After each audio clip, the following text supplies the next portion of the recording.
Welcome to Lunch Break Reviews. Today we are talking about Daredevil Born Again because what else would we be talking about? Is it worth packing in your lunchbox? Let's find out. I'm Bradley Butin, the self-proclaimed Emperor of Awesome.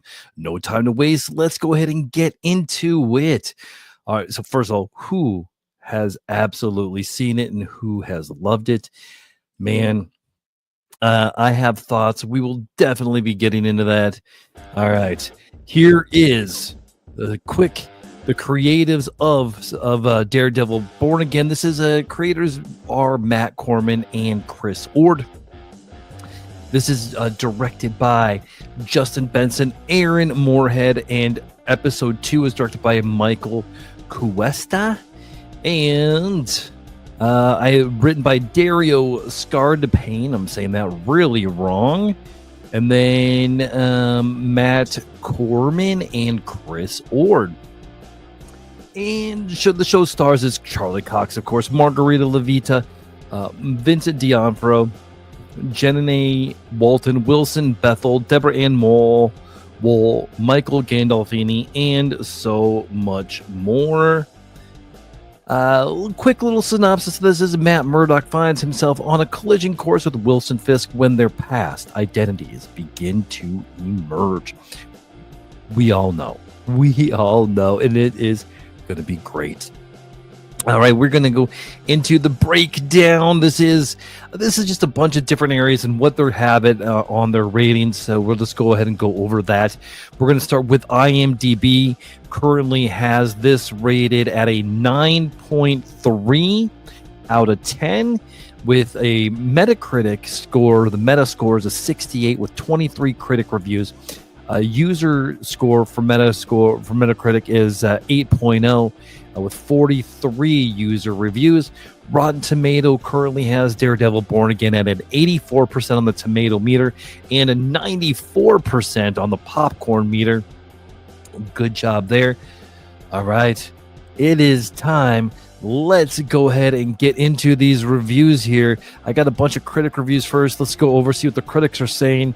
Variety gives this a 100 on the Metascore and is just says, with the cast entirely at ease in their characters' skins in a darker tone, the series is a breathtaking example of what it means to revisit a known hero while offering him new reasons to fight for justice. Love it. Love it. Love it. Again, from Metacritic here. This is from the San Francisco Chronicle. This is also a 100. And the pressure on Born Again was immense. But rather than simply meeting expectations, it surpasses them. Well said. Consequence. This is another Metacritic one. And this is called Consequence. March 4th, 2025. Born Again's most important achievement is the canny way it continues everything that worked about the original Daredevil series with some notable improvements across the board elsewhere. Yeah, agree. And an 80 from IGN, they say the show captures the signature drama and brutality of Netflix's Daredevil series while taking the story of Matt Murdock and Wilson Fisk in a bold and surprisingly topical new direction. Yeah, I can definitely see that. All right, let's go ahead and get into the main reviews. Remember, these reviews are chosen based on title alone, and I haven't read through them beforehand, so let's dive in together. Please excuse any mispronunciations as I read them exactly as they appear, punctuation quirks and all. The first one is a bad review.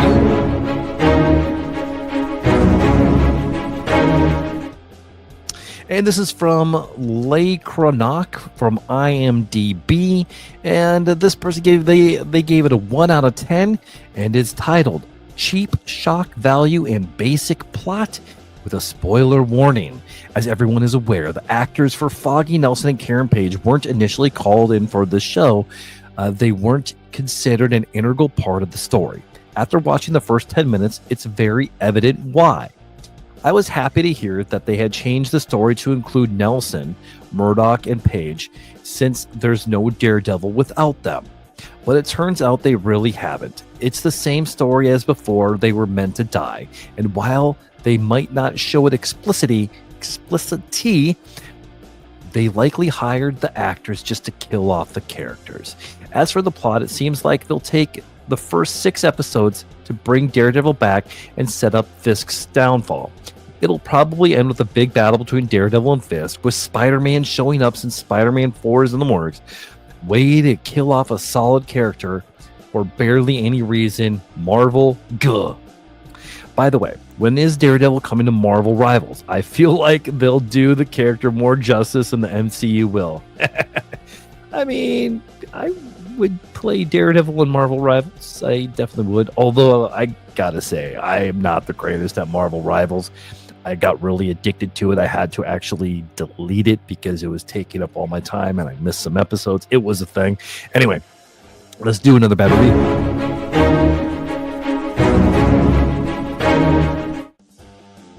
This is a bad review from Kevin Walker77, again from IMDb.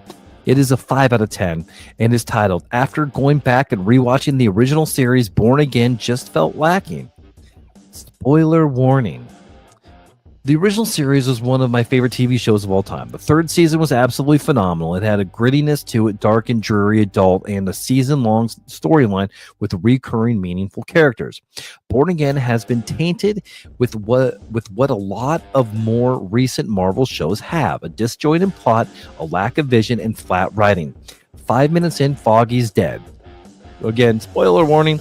10 minutes later, Karen is gone for good. 20 minutes later, it's all sunshine and rainbows. 2nd episode in, Kingpin is somehow in marriage counseling. What the heck is going on?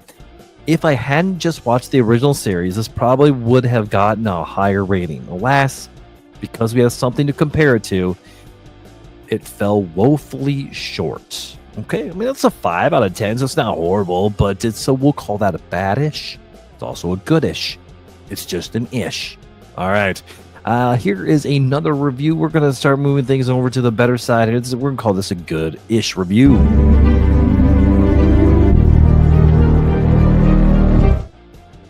This is from IMDb, and the user is MyMovieBuff5454. Gave this an 8 out of 10 and is titled, "DD Born Again has a different feel from previous seasons." Spoiler warning is in this review. Anyone who hopes that this Daredevil will simply continue with where previous seasons left off will be disappointed. Or not. Maybe they will be pleasantly surprised at those differences, but make no mistake, this Daredevil is definitely not your friendly neighborhood crime fighter. Matt Murdock is working through some anger issues and is conflicted about what role his Daredevil persona will play in the future of the NYC's criminal world. Everything about this Daredevil is grittier, edgier, and seems more vigilante than Crime Stopper. I predict for the next several episodes will be treated to how Matt decides to navigate the personal conflict. Wilson Fisk, Kingpin, is also scarier. We've always known that there was a psycho side to Fisk. Now that he has been elected mayor of NYC, there could be a significant damage levied by a political powerful person. That's a lot of P's. With massive rejection issues, Vincent D'Onofrio has stepped up his acting chops and placed Fisk less of a comic book villain and more like a true-life, modern-day nightmare. Hey, agree. After only 2 episodes, I am unsure if I like this version of Daredevil better than the one from the past. Yet, it has me curious enough that I'll be watching every week. My Tuesday nights are now booked for the next several weeks. Mine too, and I work 12 hours every Tuesday. All right, let's keep the reviews going. I have a good review. This is a 10 out of 10 from IMDb.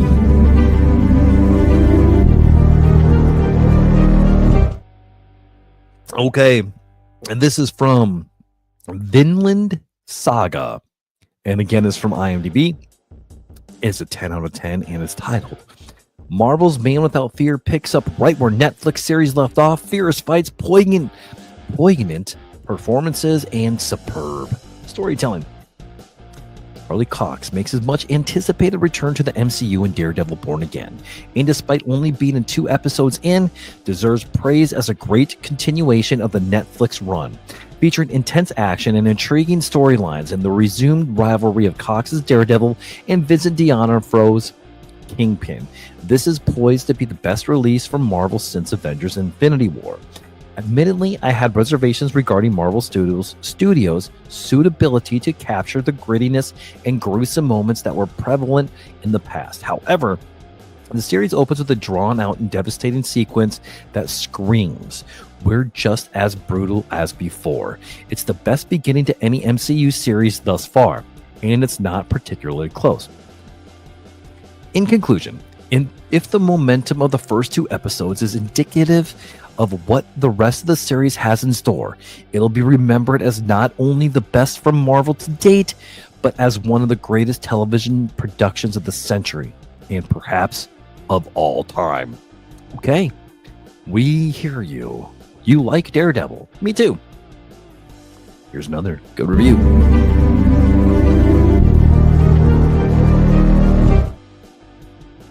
All right, this is a good review from Rob1331 from IMDb, and is a 10 out of 10 and just titled Awesome.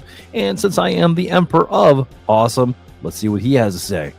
I can't tell you how glad I am that Daredevil and the Punisher are back and finally part of the MCU. As a huge fan of Marvel, I'm a little biased because I pretty much like everything they put out.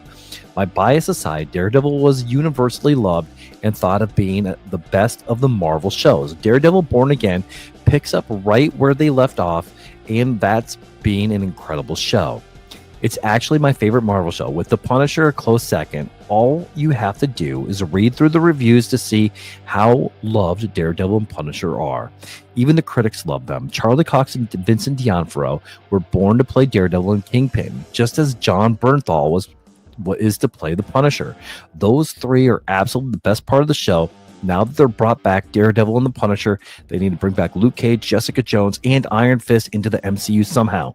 If you're a Marvel fan, then Daredevil Born Again is a must watch. Free advice, Marvel: heroes for hire. Give us Luke, give us Iron Fist. You can recast Iron Fist, new one, Kung Long, I don't care.